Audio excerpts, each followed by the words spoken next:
Even though Abraham Lincoln was only the 16th President of the United States, he's still regarded as one of the greatest leaders that nation ever had.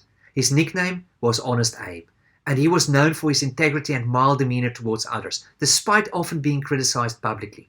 And probably one of the most profound statements he would be remembered for was during his second inaugural address, when he uttered the famous words, "with malice toward none and charity for all." That is Abraham Lincoln in a nutshell.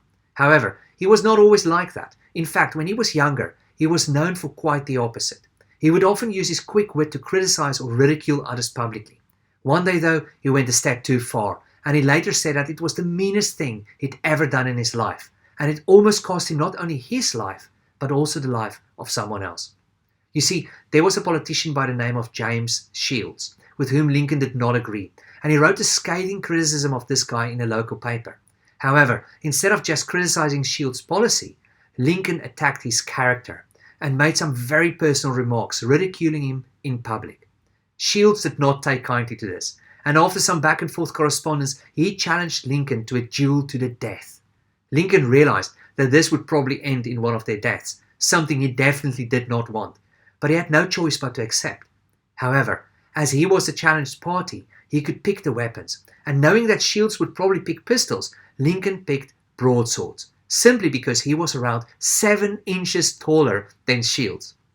He also asked for a plank to be put between them, over which they were not allowed to cross, and then he practiced for a month with the sword. And when the day of the duel arrived, and they faced each other, instead of attacking Shields, Lincoln reached over with his enormously long arms and chopped off a branch above Shields' head with the sword. Immediately, Shields realized his disadvantage, and with the encouragement of their friends, they decided to call a truce. But Lincoln learned his lesson, and his demeanor towards others changed radically after that almost fateful day, and he became known for having malice towards none and charity for all.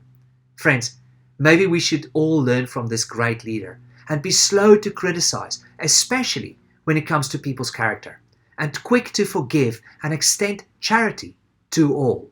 Who knows? It may just help us to also leave a lasting legacy.